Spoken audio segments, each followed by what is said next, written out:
Eh bien, salut à tous et à toutes. Aujourd'hui, on se retrouve pour le 3e épisode de notre série sur le manga Détective Conan à travers le monde.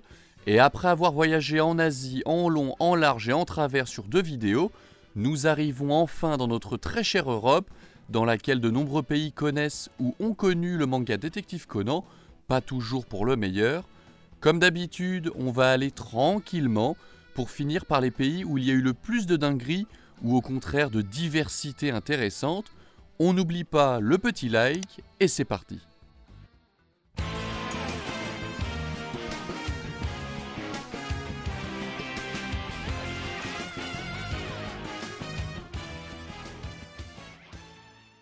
De la même manière que nous avons débuté avec le Japon pour l'Asie, nous allons prendre pour référence ce que nous avons en France afin de pouvoir nous comparer plus facilement avec nos voisins européens. En France, ou plutôt en francophonie, c'est l'éditeur Kana qui s'occupe de la publication de Détective Conan depuis la sortie du premier tome le 5 avril 1997, et je parle bien de francophonie, puisque Kana distribue le manga en Belgique, en Suisse, au Luxembourg, mais aussi au Canada avec le Québec. Et à l'origine, les 5 premiers tomes avaient une couverture avec un fond uni d'une seule couleur, un marron clair proche du orange, avant que Kana décide de changer pour une palette de couleurs beaucoup plus large. Les tomes sont similaires aux versions japonaises, avec le même sens de lecture, les mêmes bonus à la fin, l'affiche descriptive d'un détective faite par Gosho, son petit message en début de tome, etc. etc. Je précise car vous avez vu et vous allez continuer à voir que ce n'est pas toujours aussi simple pour tout le monde. Le 102e tome est sorti le 18 août 2023, donc au moins il n'y a pas eu d'arrêt en cours de publication, on peut s'estimer heureux de ce côté-là. Pour ce qui est de nos voisins allemands, l'édition est assurée par Egmont Manga, qui est l'un des plus gros éditeurs sur le marché, d'origine danoise, et que nous allons beaucoup retrouver dans cette vidéo. De même que pour la France, la version allemande est aussi disponible en Autriche et sûrement dans d'autres pays germanophones. Le premier tome est sorti le 15 novembre 2001 pour un rythme de 1 tome tous les 2 mois, avant d'accélérer à partir du tome 7 avec 1 volume par mois. Grâce à ça, les Allemands ont pu rattraper leur retard à partir du tome 63 et en mai 2022 sortait le tome 100 avec des goodies exclusifs comme un sac que j'ai réussi par chance à me procurer lorsque j'ai été en vacances en Autriche. Bien sûr, pour éviter de faire pleurer les fans français, j'essaie de me concentrer sur le manga avant tout, car les Allemands ont aussi le droit aux différents tomes spéciaux, compilant des affaires selon un thème. Vous voyez, plus je parle, plus il y a de tomes spéciaux qui s'affichent à l'écran, et on pourrait continuer comme ça très longtemps, car ils les ont vraiment tous eus. Bon allez stop, on va s'arrêter là parce que sinon les plus sensibles d'entre vous vont se mettre à pleurer. Direction le pays dont est originaire l'éditeur Egmont, le Danemark, et cette fois-ci ce n'est pas Egmont Manga, mais plutôt Egmont Série Forlaget, qui sortit le manga le 15 septembre 2004, tout comme la Norvège, la Suède avec la filière Egmont Karnan, mais aussi la Finlande avec Egmont Kustannus. Nous avons donc une sortie simultanée dans 4 pays, avec 3 versions, 3 langues différentes, puisque seuls le Danemark et la Norvège partagent la même version.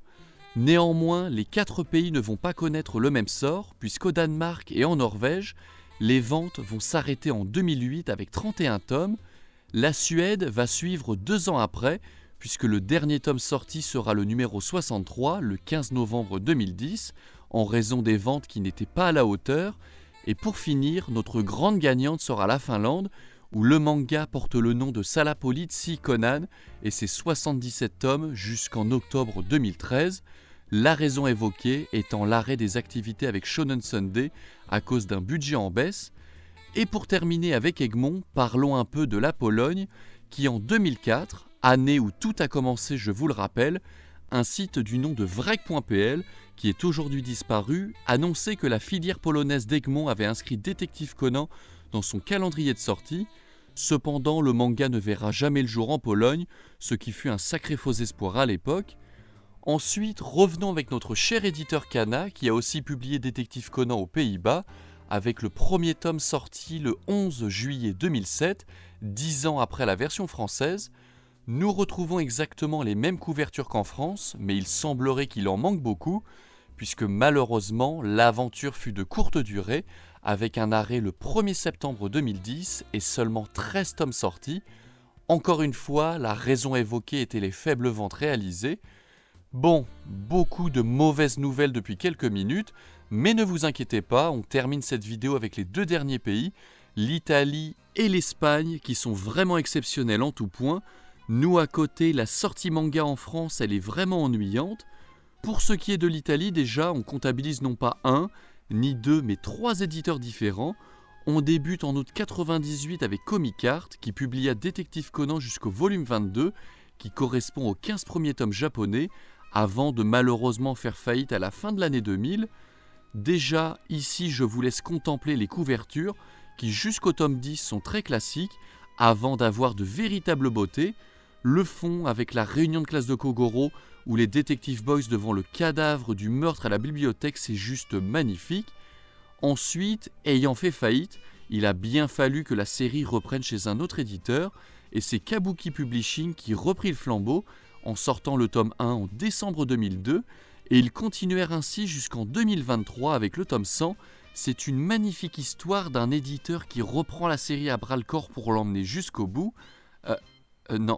Excusez-moi, on n'a pas lu le même script. En réalité, c'est totalement faux. Le tome 1, juste le tome 1 et c'est terminé, on n'en parle plus. Comme Kabuki n'a absolument rien sorti par la suite, Shogakukan stoppa son contrat et remit sur le marché les droits pour le manga, et c'est Star Comics qui annonça son achat en octobre 2004.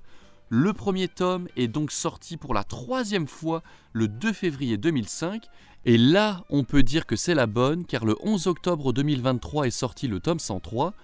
Mais ce n'est pas fini avec l'Italie, car en février 2018, la Gazzetta dello Sport, un magazine quotidien dédié au sport, mais aussi connu pour la réédition de manga, s'est associé avec Star Comics pour sortir une nouvelle édition blanche, épurée, à 4,99 €.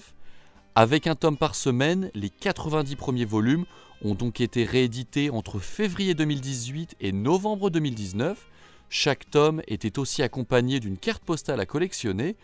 Et à partir du 1er septembre 2021 est sortie une énième édition de Star Comics, plus proche graphiquement des volumes japonais, avec les fameuses briques marron, la traduction retravaillée, mais aussi un format différent, avec un tome toutes les 2 semaines, puis un tome par mois dès le mois d'octobre 2022. Cette nouvelle édition, qui évolue en parallèle de la version de base, est déjà au 40e tome le 18 octobre 2023. Voilà, on en a fini avec l'Italie. J'espère en tout cas qu'il vous reste quelques minutes de concentration, car même si l'Italie est un très bon candidat, nous terminons avec le champion européen incontesté, l'Espagne. Premièrement, en Espagne, 2 langues sont disponibles pour Détective Conan, le catalan et l'espagnol. En catalan, le manga a connu beaucoup de choses.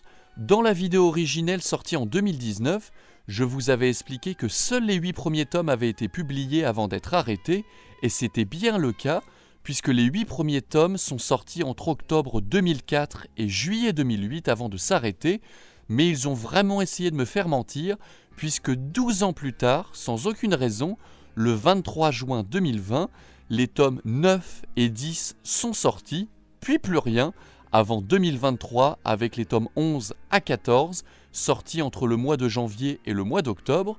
Nous n'avons pas d'informations sur la continuité en catalan, mais espérons pour les fans que tout cela continue, même si je pense que les fans assidus ont déjà leur méthode pour se mettre à jour par leurs propres moyens.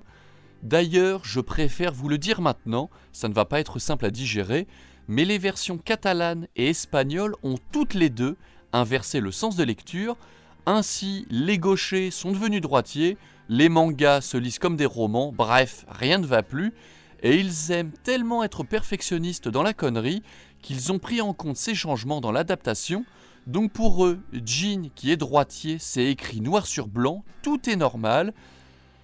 Ah, je sens le mal de crâne arriver, attention, ça va empirer. Pour la version espagnole, c'est l'éditeur Planeta de Agostini qui s'occupe de la publication. Déjà qu'en 2019, j'ai galéré à vous expliquer ce qui se passe dans ce pays, alors je m'auto-remercie d'en remettre une couche. Bon, tout d'abord, les 13 premiers tomes sont sortis entre mai 98 et janvier 2000, dans ce qu'ils ont appelé la partie 1. À partir de février 2002, la suite a commencé à être publiée avec des volumes scindés en deux dans une partie 2 avec une numérotation qui a repris à partir de 1. Donc si vous me suivez toujours, le tome 14 que l'on connaît équivaut au tome 1 et 2 de la partie 2. Autre exemple, pour avoir le tome 15, il vous faudra les tomes 3 et 4 de la partie 2 et ainsi de suite. La seule chose qui est très sympa, c'est qu'en divisant les tomes en deux, il a fallu inventer de nouvelles couvertures inédites qui n'existent pas au Japon. C'est ainsi que les volumes comportant les secondes moitiés de tomes ont des couvertures très originales avec par exemple Conan qui fait face à Aibara dans l'affaire de la nouvelle élève ou encore les Detective Boys qui courent pour l'enlèvement des Two-Mix. Néanmoins, on arrête les compliments ici puisqu'à partir du tome 33 de la partie 2, correspondant au véritable tome 30, les Espagnols ont arrêté de produire des tomes scindés en deux pour reprendre des tomes complets de 10-11 chapitres en moyenne. C'est ainsi que du tome 30 japonais, donc 33 en espagnol, jusqu'à être à jour, les Espagnols ont 3 de plus que tout le monde. Donc attention, petit quiz, à quoi correspond le tome 105 sorti le 14 juin 2023 ? Je vous laisse quelques secondes. Très bien, c'est le tome 102 japonais. Le pire, c'est que ça signifie aussi que le véritable tome 100 avec la confrontation, Rome, etc., est presque passé à la trappe en Espagne, car eux finalement, lorsqu'ils ont fêté le 100e tome, c'était le volume 97. Voilà, sur ce, je fuis cette vidéo. On se retrouve en Amérique dans le prochain et dernier épisode. J'espère malgré tout que vous aurez aimé cette vidéo. N'hésitez pas à mettre un like, à vous abonner. Et sur ce, paz.